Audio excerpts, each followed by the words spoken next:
Hello नमस्कार दोस्तों, मेरा नाम दीपक सिंह। आप हैं हमारे चैनल फैक्ट विद दीपक पर। और दोस्तों, मैं आप सभी का हार्दिक स्वागत करता हूं अपने चैनल पर। ओके, चलिएगा दोस्तों। मिट्टी का जो चल रहा है सेशन हमारा प्रैक्टिस सेट का चल रहा है। ओके, चलिएगा, पहले हम आपको 4 क्वेश्चनों के आंसर दे दें इनके, है ना। जंगली गधा कहाँ पाया जाता है भारत में? तो आप कहेंगे कि कच्छ के रण में। कच्छ का रण कहाँ पर है? गुजरात के सौराष्ट्र में। ओके, जहाँ पर लूनी नदी बिल्कुल जाकर विलुप्त हो जाती है। ओके, कछुए की 4 प्रजातियों के नाम क्या है? रिडले, हॉक्सविल, ग्रीन सी, और एक तो रिडले हो गई, रिडले, ग्रीन सी, हॉक्सविल, और एक है लेदर बैक करके ऐसे कुछ देख लेना आप, है ना। तो कौन सी सबसे महत्वपूर्ण जो है? रिडले, ओलिव रिडले बोलते हैं इसको पूरा। ओलिव रिडले, ग्रीन सी। ओके, ग्रीन सी। एक है हॉक्सविल,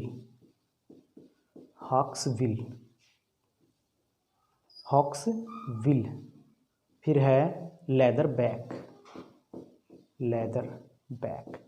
बैक और ग्रीन सी और ओलिव रिडले। ये तो मोस्ट है, और ये भी पूछी जा चुकी है। ओके, आप चारों याद कर लीजिएगा अच्छे से। अब देखिएगा, आग का आविष्कार कब हुआ? कृषि का, पहिए का, घर का कब हुआ, है ना। तो लिखिएगा आप, हम आपको बता दें, बिल्कुल ऐसी ट्रिक में कभी जीवन में नहीं भूलोगे आप।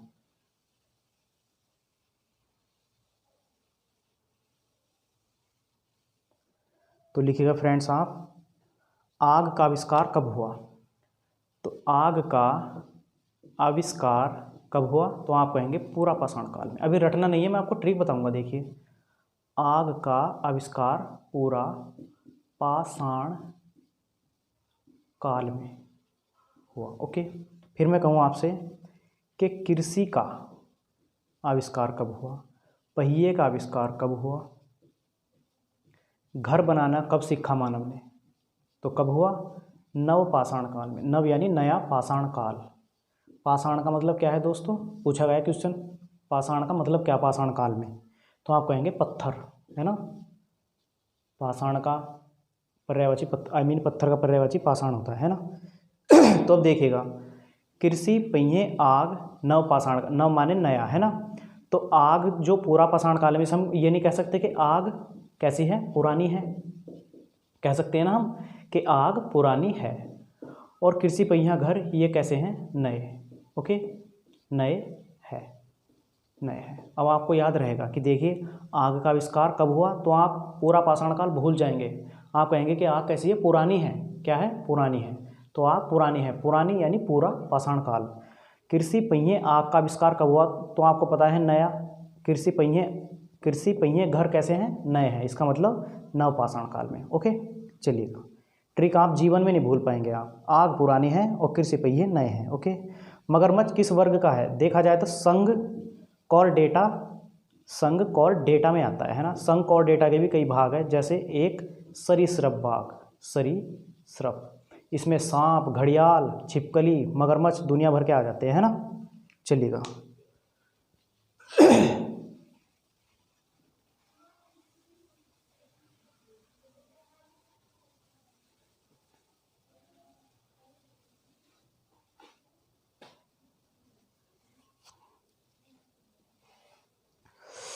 आपको मैंने कल कहाँ तक पढ़ाया था दोस्तों?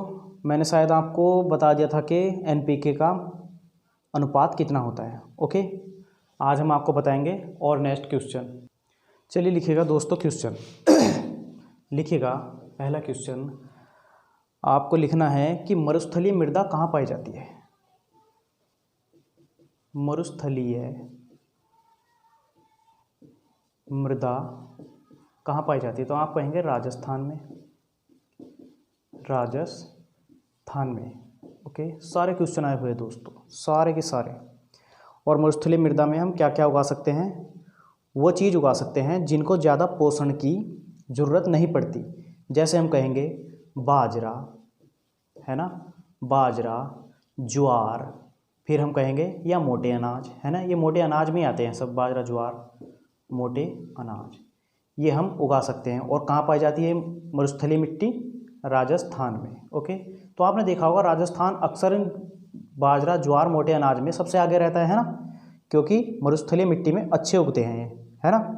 चलिएगा, राजस्थान का एक आपने देखा होगा, राजस्थान में एक गंगानगर जिला है दोस्तों, जो हमारी हरित क्रांति हुई थी ना 1900, हरित क्रांति काफ़ी मोस्ट है। हरित क्रांति कब हुई थी? 1967, 1966, 67 या 68, है ना, 67 याद रखना आप। ये पहली थी हमारी हरित क्रांति, और दूसरी कब हुई थी? 1983, 84 में, है ना। ये क्वेश्चन भी मोस्ट है। हरित क्रांति में गेहूं का उत्पादन सर्वाधिक हुआ था, है ना। तो राजस्थान में तुम्हें पता है सारी मृदा कैसी है? मरुस्थलीय। पर राजस्थान में सिंचाई का सिस्टम नहीं है ना, सिंचाई नहीं होती तो मरुस्थलीय मिट्टी पैदा हो गई। ओके, सिंचाई के लिए एक व्यास नदी, अब देखिएगा कहाँ से आई व्यास नदी, कैसे आई देखिएगा, हम आपको मैप बनाकर दिखाते हैं थोड़ा सा। यह है दोस्तों हमारा भारत। ओके, कौन सी कंपनी का भारत बन गया है? ये भारत है ना। यहाँ से पंजाब के कहाँ से? पंजाब में कोई हरि के नाम का कोई स्थान है, वहाँ से व्यास नदी आती है, और ये राजस्थान है दोस्तों सारा, है ना। व्यास नदी आकर सतलज में हरि के नाम स्थान पर मिल जाती है। ओके, और यहाँ से ही सतलज नदी से एक नहर निकलती है, कौन सी? इंदिरा गांधी नहर, है ना, इंदिरा गांधी नहर। और ये जाकर इसके पश्चिमी राजस्थान के उत्तर पश्चिमी एक जिला है श्री गंगानगर। अब देखिएगा मृदा तो सारे में वही है, पर उसको जब पानी मिल गया ना तो अच्छी उपजाऊ हो गई, है ना। तो राजस्थान में इतना गेहूं पैदा नहीं होता, पर हरित क्रांति के चलते जब ये नहर निकाली गई तो इसमें श्री गंगानगर को क्या दिया गया? पानी दिया गया इस नहर से। और जब श्री गंगानगर जिले को पानी दिया गया तो इसमें गेहूं इतना अच्छा उपजा दोस्तों कि पूरे राजस्थान में नहीं था उस वक्त। 1967 की बात है, 66-67 की। ओके,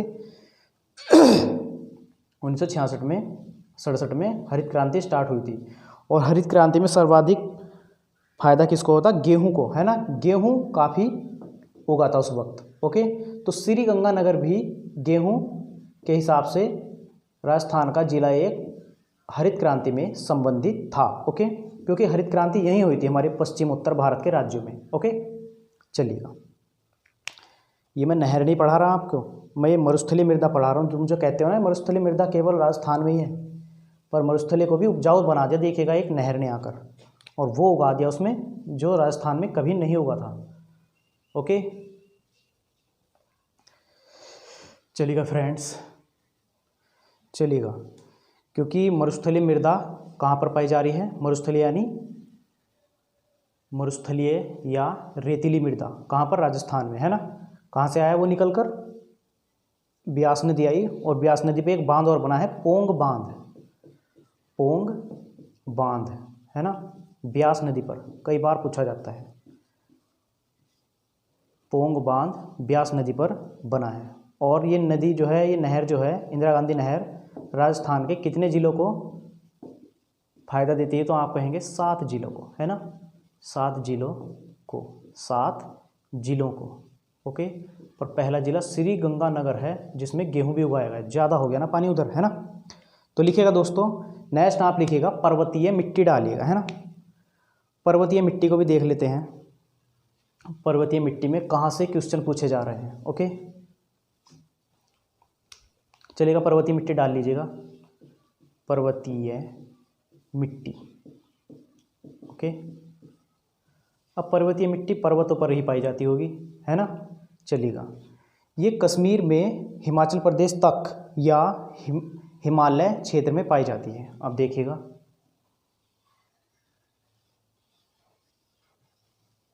ये हमारे भारत भाई साहब है ना, ये कश्मीर यानी यहाँ से कश्मीर। अब मैं आपको बताऊँ इस मिट्टी के पाए जाने का शॉर्ट फॉर्म आप याद रखिए, जहाँ जहाँ पर्वत है वहीं पाया जाएगा। अब आप कश्मीर लिख लीजिए, अगर आप लिखना चाहते हो बच्चों वाली तरह, कश्मीर हिमाचल प्रदेश तक, आपको पता है हिमालय यहाँ पर फैला पड़ा है सब में, है ना।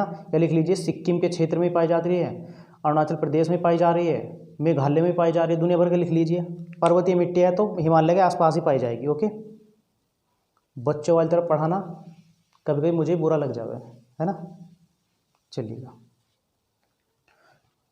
अब देखिएगा, पर्वत पर जीव तथा पौधों के अंश पाए जाते हैं, है ना।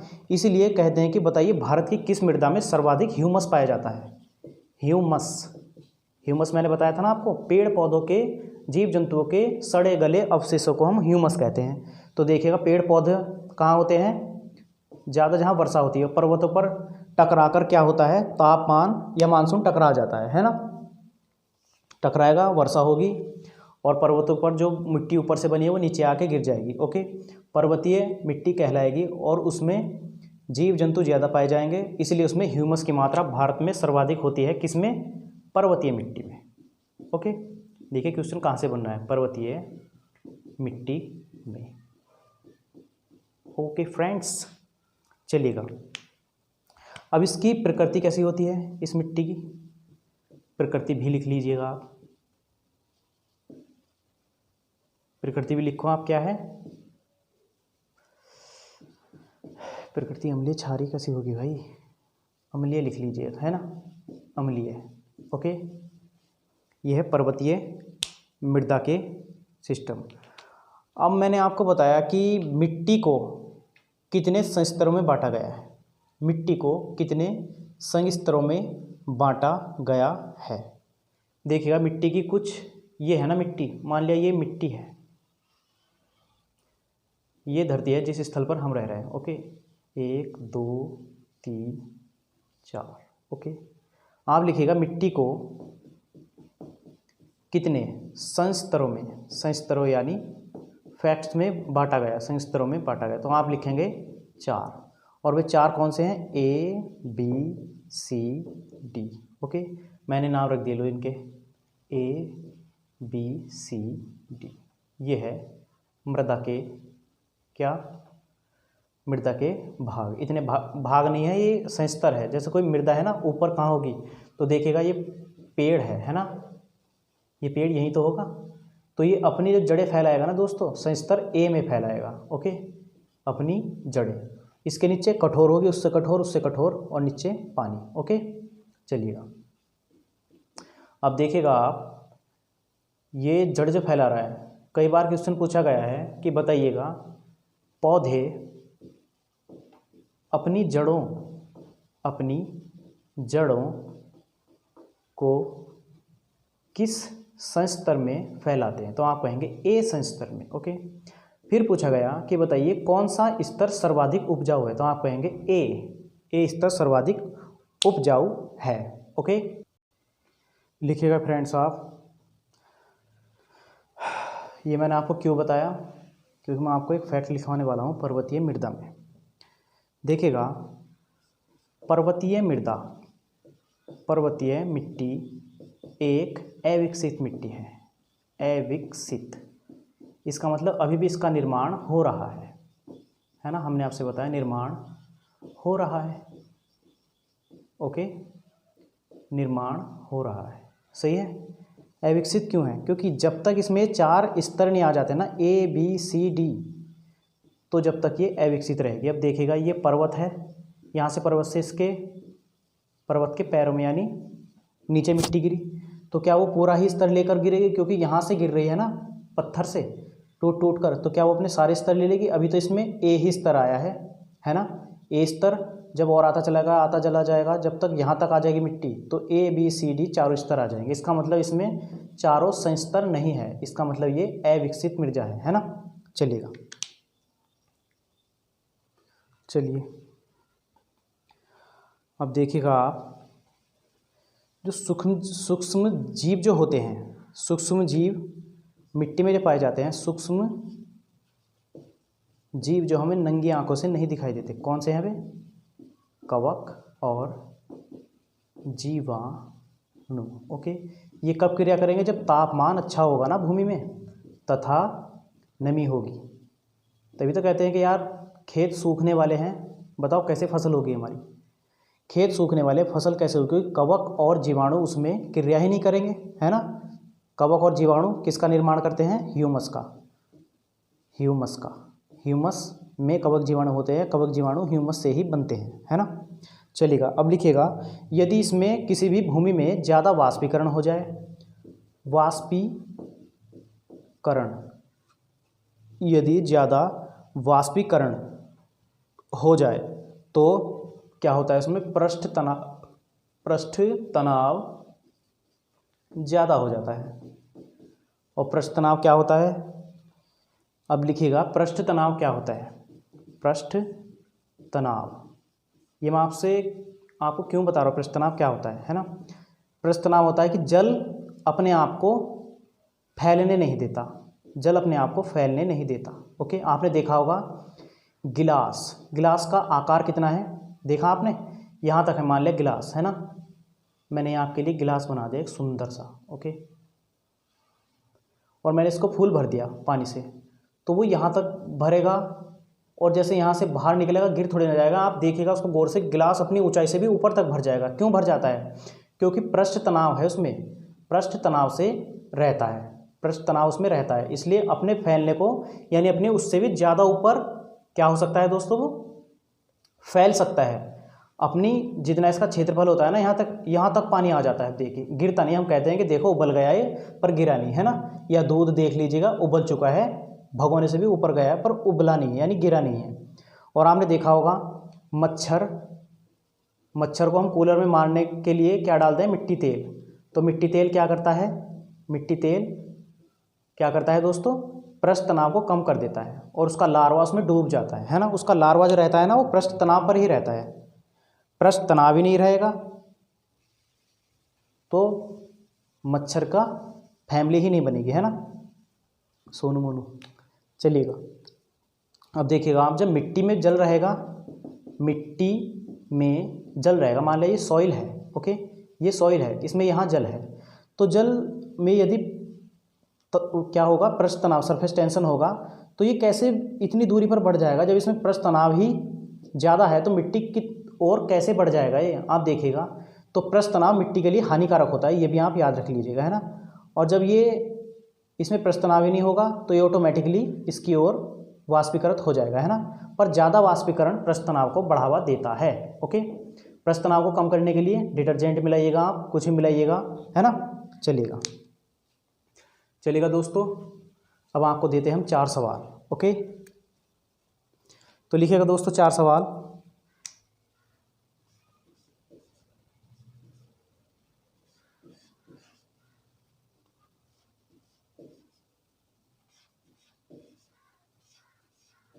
ब्रह्मांड का व्यास कितना होता है?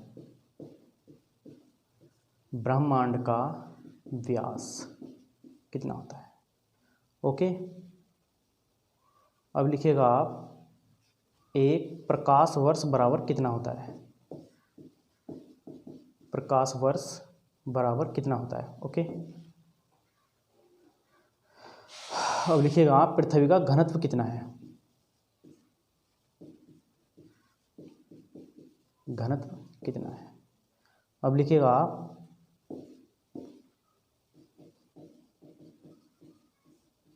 सबसे कम घनत्व किस ग्रह का है? किस ग्रह का? ओके, तो चलिएगा दोस्तों, मेरी वीडियो को आप देखिएगा, आपको अच्छी लगे तो सब्सक्राइब कीजिएगा, लाइक कीजिएगा अगर अच्छी लगे तो, क्योंकि 100 चैनल आप देखिएगा, मैं आपको चैलेंज कर रहा हूँ, देखिएगा 100 चैनल। यदि आपको पसंद आए तो आप मेरे ही चैनल पर अपनी स्टडी स्टार्ट कर दीजिएगा, क्योंकि बस मैं आपको बार बार नहीं बताना चाहता कि मुझे अनुभव ज़्यादा है ना। आपको अच्छा लगे आप कीजिएगा, आपको कुछ ऐसा मिले मेरे चैनल पर जो आपकी लाइफ के लिए हेल्पफुल हो, है ना। तो सब कुछ करिएगा आप, शेयर कीजिएगा, सब्सक्राइब कीजिएगा, अपने नोट्स बनाइएगा, मेरा आपसे यही कहना है। चलिएगा दोस्तों, मिलते हैं नेक्स्ट लेक्चर में, तब तक के लिए नमस्कार।